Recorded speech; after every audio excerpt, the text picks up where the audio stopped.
warahmatullahi wabarakatuh. Hello, my name is Nindya Rahma Maulida with study number 20523026 from TBIG. And this is my final exam video, a storytelling entitled An Ideal Family by Katherine Mansfield. Happy watching! The setting is on the bustling streets of the city, the fashionable Harcourt Avenue, and the large, elegant Neve family home. The characters: old Mr. Neve, a tight, elderly man struggling with the changing dynamics of his family. Harold, Mr. Neve's charming but irresponsible son. Charlotte, Mr. Neve's wife, who is caring yet somewhat oblivious to his struggles. Adele, Marion, and Lola are Mr. Neve's daughters, who are vibrant and full of life. The problem is Mr. Neve feels disconnected from his family and struggles with the realization that he is no longer in control of his business or household. His family, especially his son Harold, do not understand his weariness and continue to expect him to keep up with their lively yet full ways. The order of events: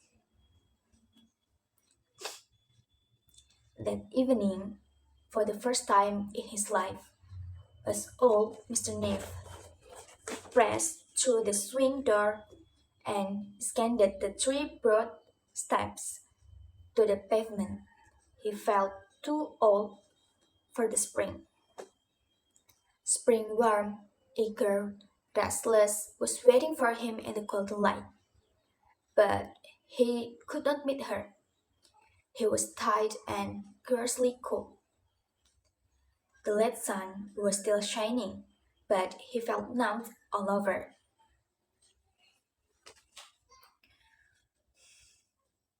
I haven't the energy or the heart to stand this charity any longer. It confuses me. He wanted to stand still, to wave it away with his stick, to say, "Be off with you." It was a terrible effort to greet all the people he knew: friends, acquaintances, shopkeepers, postmen, drivers. He stumped along, lifting his knees high as if walking through heavy air. The homeward looking crowd hurried by. The trams clanked, the light carts clattered, and the big swinging cabs pulled along with that reckless indifference one knows only in dreams. It had been a day like other days at the office. Nothing special had happened. Harold had not come back from lunch until close on 4. Where had he been? What had he been up to? Old Mr. Neve had happened to be in the vestibule, saying goodbye to a caller when Harold sauntered in, perfectly turned out as usual. Cool, suave, smiling that peculiar little half smile that women found so fascinating.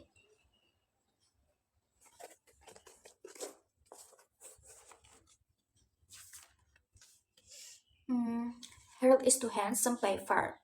No man has a right to such eyes, such lashes, and such lips.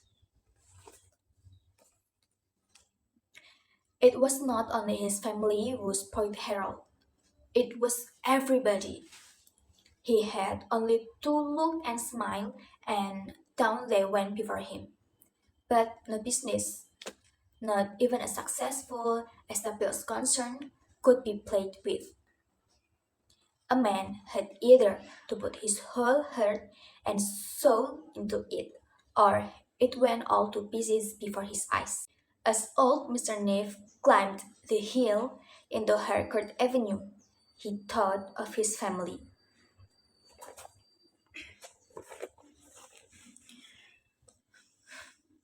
Where will Charlotte and the girls be if I'd gone in for hobbies? Hobbies couldn't pay for the townhouse and the seaside bungalow, and their horses, and their golf, and the gramophone in the music room. By this time, he had walked the length of fashionable Harcourt Avenue and reached their corner house. He faced the big white painted house with its wide open windows and tulle curtains floating outwards. The hall, as always, was dusky with wraps, parasols, clothes piled on the oak chest. From the music room, the piano sounded quick, loud, and impatient. Dum, dum, dum, dum, dum. Through the drawing room door that was ajar, voices flooded.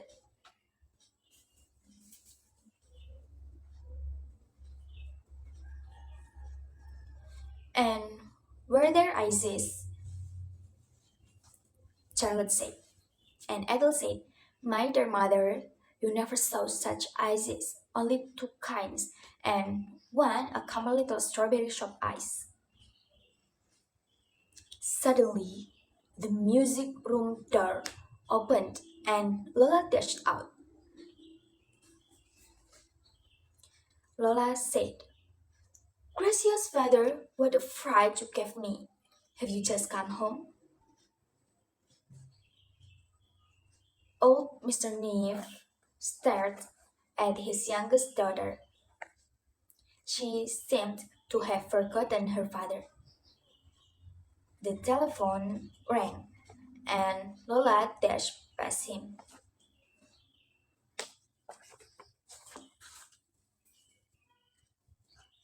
Is that you, father?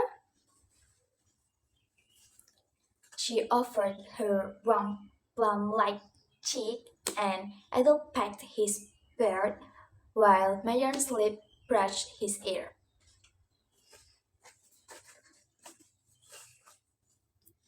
You're tired again. Did you walk back, father?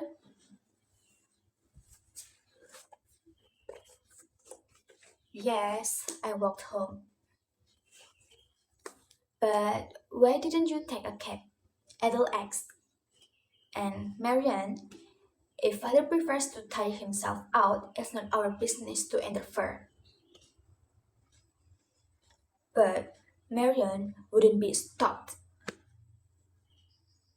Marianne said, mother, you spoil father, and it's not right. You ought to be stricter with him.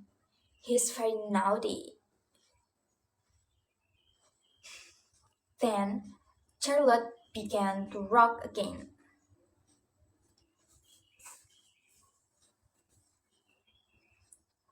Did Harold leave the office before you, dear?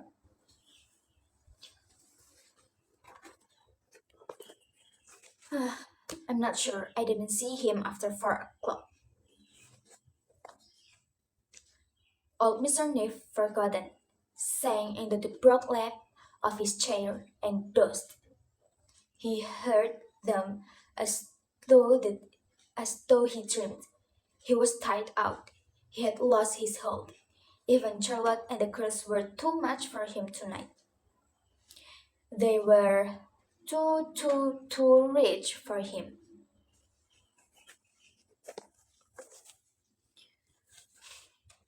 I shan't dress tonight, Charlotte said. But father, we've got Luciel coming, and Harry Davenport, and Mrs. Teddy Walker. Old Mr. Neve got up and went to join that little odd climbing fellow in his dressing room. There, young Charles was waiting for him. Old Mr. Neve lowered himself into the cane lounge by the window. It was pleasant by the open window, a fine, mild evening. He heard the soft chirr of the mower on the tennis court below. That will do, my lad. The door shut, and he was alone. He seemed to hear Marian's voice ring out on the tennis court. Then Charlotte calling from the veranda.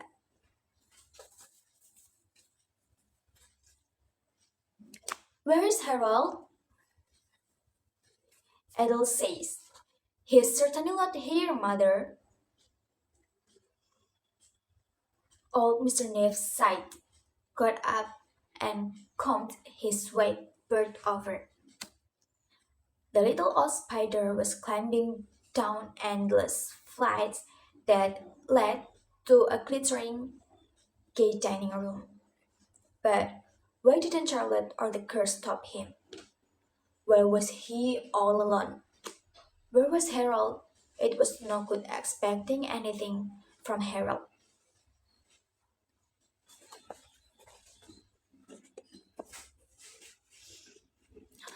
Stop him! Stop him, somebody! He listened, and through the big, airy, tent house there flooded faraway voices, faraway sounds. He had been forgotten. What had all this to do with him? They were strangers to him. Life had passed him by. His wife, a dark porch, small warm arms around his neck, and a voice breathed, "Goodbye, my treasure." Then the door opened, and young Charles stood in the light. Charles said, "Dinner is on table, sir." Mr. Neff said, "I'm coming, I'm coming." Old Mr. Neff followed young Charles down the stairs, feeling as if he were stepping into a dream, joining the little old man on his endless climb. The end. So the problem solved with Mr. Neff wakes up to the call for dinner, realizing his disconnect, and the dream reinforces his feeling that he has been living in a dream-like state, um, disconnected from his family and life's current realities. He gets ready for dinner, understanding that while his family might not understand him, um, he is still a part of their lives, even if in a different way now.